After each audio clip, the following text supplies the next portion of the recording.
الحمد لله رب العالمين والصلاة والسلام على رسوله الكريم أما بعد মহান স্রষ্টার নিকট সর্বপ্রথম কৃতজ্ঞতা জ্ঞাপন করি। অতঃপর সেই মানবতার দূত, বিশ্বের সর্বশ্রেষ্ঠ রাষ্ট্রনায়ক ও বিশ্বের সর্বগ্রহণযোগ্য সাংবিধানিক লেখক প্রিয় নবী হযরত মুহাম্মদ সাল্লাল্লাহু আলাইহি ওয়াসাল্লামের দরবারে অগণিত সালাম বর্ষিত হোক। সকলে বলি সাল্লাল্লাহু আলাইহি ওয়াসাল্লাম।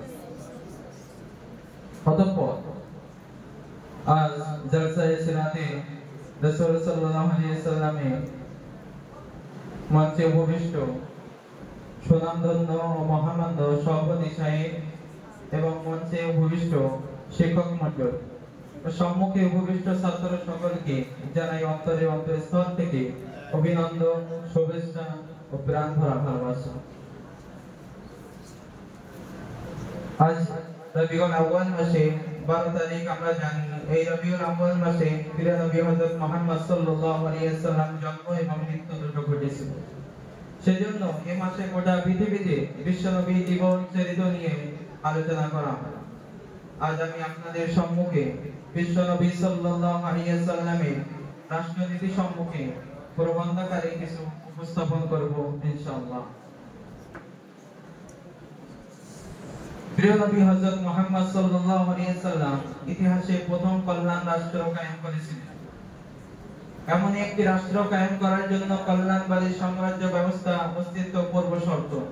সে সমাজের প্রতিটি ব্যক্তি তাকে আদর্শে উদ্বুদ্ধ হয়, পরস্পর পরস্পরকে কল্যাণ কামনা করে, যা নিজের জন্য পছন্দ করে তা অন্যের জন্য পছন্দ করে, একে অন্যের দুঃখ নিবারণে সমভাবে সচেষ্ট হয়, বিশ্ব মানবের সার্বিক কল্যাণ সাধনে সকলেই অগ্রগামী হতে প্রয়াসী হন। প্রিয় নবী সাল্লাল্লাহু আলাইহি ওয়াসাল্লাম এমন সমাজ ব্যবস্থা কায়েম করেছিলেন যা পৃথিবীতে অদ্বিতীয়, অন্যান্য সাধারণ সকলের জন্য অনুকরণীয় এবং সর্বোত্তর প্রশংসনীয়। যে সমাজের প্রতিটি ব্যক্তি যাবতীয় নৈতিক গুণে গুণান্বিত, ধৈর্য, সহনশীলতা, পারস্পরিক সহযোগিতা, সহমর্মিতা, আর্থের প্রতি দয়া, ইয়াতিম বিপদগ্রস্ত মানুষের সেবা প্রত্যেকেরই চারিত্রিক বৈশিষ্ট্য। এমন সমাজ ব্যবস্থার গোড়া পত্তন করতে গিয়ে প্রিয় নবী সাল্লাল্লাহু আলাইহি ওয়াসাল্লাম ইরশাদ করেছেন, আল্লাহ পাক যে ব্যক্তির প্রতি দয়া করে না, ব্যক্তি মানুষের প্রতি দয়া করে না। তিরমিজি শরীফ। মানুষ অন্য মানুষের জন্য আল্লাহ পাকের রহমত রূপে প্রমাণিত হয়েছে। এমন কল্যাণকামী মানুষের সমন্বয়ে একটি বিস্ময়কর কল্যাণবাদী সমাজ কায়েম হয়েছে, যে সমাজ বিশ্ববাসীকে বিস্মিত করেছে, যাদের আচার ব্যবহার, কথাবার্তা, ব্যবসা বাণিজ্য প্রত্যক্ষরে পৃথিবীর অন্য মানুষ ইসলামের প্রতি আকৃষ্ট হয়েছে। যখন বিচারালয়ে বসেছেন তখন ন্যায় ইনসাফ বা সুবিচার কায়েম করেছেন। যখন রাজনীতি করেছেন এমন তা মানুষের কল্যাণের জন্যই করেছেন। যখন রাষ্ট্র পরিচালনা করেছেন তখন রাষ্ট্র কল্যাণে রাষ্ট্র পরিণত করেছেন। সর্বশ্রেষ্ঠ রাজনীতিবিদ হযরত মুহাম্মদ সাল্লাল্লাহু আলাইহি ওয়াসাল্লাম তিনি জীবন ভরে মুখে প্রচারের মাধ্যমে শারীরিক ও মানসিক নিপীড়ন সহ্য করেছেন। সশস্ত্র যুদ্ধের মাধ্যমে আল্লাহর সার্বভৌমত্বের প্রতিষ্ঠিত করার চেষ্টা করেছেন। এমন সম্পূর্ণ নিশ্চিহ্ন অবস্থা হতে প্রথমে মদিনা নগরে রাষ্ট্র, পরবর্তীতে নিঃস্ব অবস্থা হতে প্রথমে মদিনা নগরে রাষ্ট্র, পরবর্তী এক আল্লাহর সার্বভৌমত্বের অধীনে বিশাল ইসলামী রাষ্ট্রের রাষ্ট্রনায়ক হিসেবে রচিত হন। সেই নগরের রাষ্ট্র ছিল অরাজকতা, নৈরাজ্য, সন্ত্রাস, হত্যা, ব্যভিচার, বৈষম্য, অন্যায়, কুসংস্কারের স্থানে শান্তি ও স্বচ্ছতা, ন্যায় বিচার, ইনসাফের রাষ্ট্র, ঐক্য, সার্বভৌমত্বের রাষ্ট্র, অর্থনৈতিক ও সামাজিক সমৃদ্ধির পথে এগিয়ে যাওয়ার এক রাষ্ট্র, যে রাষ্ট্র ছিল এখনকার পৃথিবীতে সবচেয়ে শক্তিশালী রাষ্ট্র এবং সর্বকালের শ্রেষ্ঠতম আদর্শ রাষ্ট্র, যা যুগে যুগে মানব জাতিকে আদর্শ রাষ্ট্র প্রতিষ্ঠা করতে অনুপ্রাণিত করে। পররাষ্ট্র বিভাগ ইসলাম প্রচার ও প্রচারে, সুশীলতা সমাজ প্রতিষ্ঠা এবং রাষ্ট্রের দীর্ঘস্থায়ী নিরাপত্তার জন্য বিদেশি রাষ্ট্র জাতির সঙ্গে সম্পর্ক প্রতিষ্ঠার গুরুত্ব সম্পর্কে তিনি ছিলেন খুবই সচেতন। এরপরে তিনি পররাষ্ট্র বিভাগ প্রতিষ্ঠা করেন এবং সেই বিভাগের তিনি ছিলেন প্রধান। পররাষ্ট্র ব্যাপারে রাসূল করিম সাল্লাল্লাহু আলাইহি ওয়াসাল্লাম যে নীতি মালাগুলো গ্রহণ করেছিলেন তা ছিল নিম্নরূপে। প্রথমত, সীমান্তগুলোকে পররাষ্ট্রের আক্রমণ থেকে নিরাপত্তা দান করা। দ্বিতীয়ত, রোমান সাম্রাজ্যের বন্ধুত্বের মাধ্যমে ইসলামের প্রচার ও প্রসার ঘটানো বা অন্যথায় সিরিয়ার সীমান্ত অঞ্চল থেকে রোমান সাম্রাজ্যের কৃতিত্ব নির্মূল করা।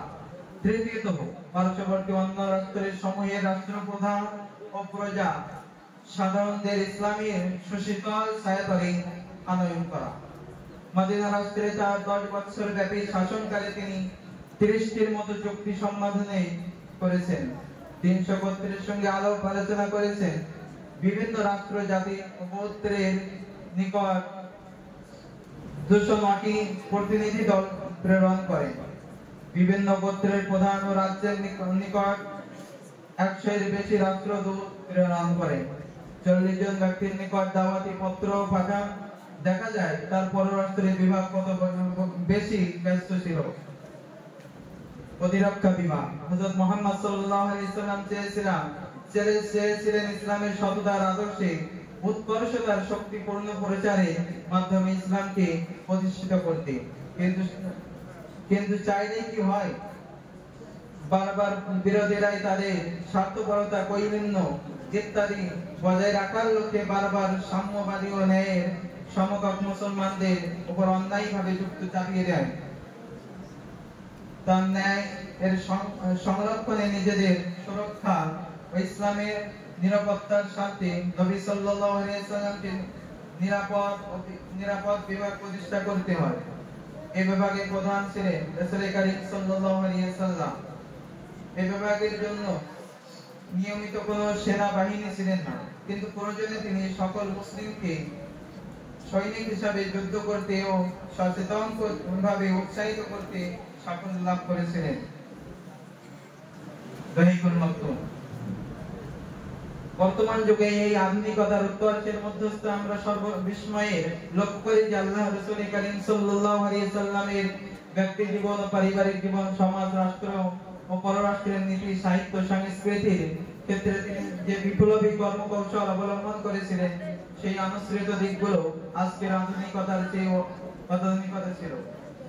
সোনালী সুদিন উপহার দিয়েছিলেন তিনি। স্বল্প বলতে গেলে খুবই স্বল্প সময়ের মধ্যে তিনি পৃথিবীর বুকে এমন একটি কালজয়ী আদর্শ সমাজ ও রাষ্ট্র প্রতিষ্ঠা করলে, এমন একটি বিশ্রামের রূপরেখা নির্মাণ করলে যে সেই সময় পৃথিবীর অন্য আর কোথাও দ্বিতীয় নাজির ছিল না, আজও নেই। রাসূল করিম সাল্লাল্লাহু আলাইহি ওয়াসাল্লাম ছাড়া এমন আর কোন দ্বিতীয় সফল রাষ্ট্রনায়ক নেই, যিনি সার্বিক বিচারে সকল ক্ষেত্রে সমাজ ও রাষ্ট্রের সমান সফলতার দাবি করতে পারতেন।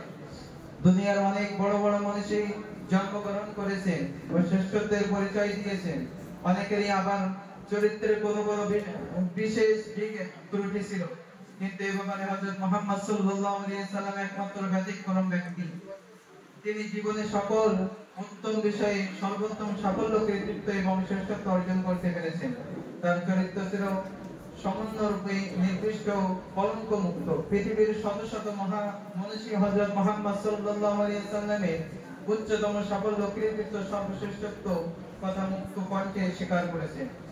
পরিশেষে বলতে হয়, এই তো রাষ্ট্রনায়ক যার গুণকীর্তনার্থে প্রখ্যাত কবি আমির মুহাম্মদ আল-বারুদি বলেছে, মুহাম্মাদুন খাতামুর রাসূল আল্লাযী দাআকাত লাহুম বারিয়া মিনাল আরব ওয়া মিনাল আজম। মুহাম্মদ সাল্লাল্লাহু আলাইহি ওয়াসাল্লাম বলেন শেষ নবী, এবং তিনি এমন এক রাসূল যার জন্য সমস্ত সৃষ্টিকুল বুকে পড়েছিল, এমন আরব ও অনারব সকলেই তার জন্য ঝুঁকে পড়েছিল। আসসালামু আলাইকুম।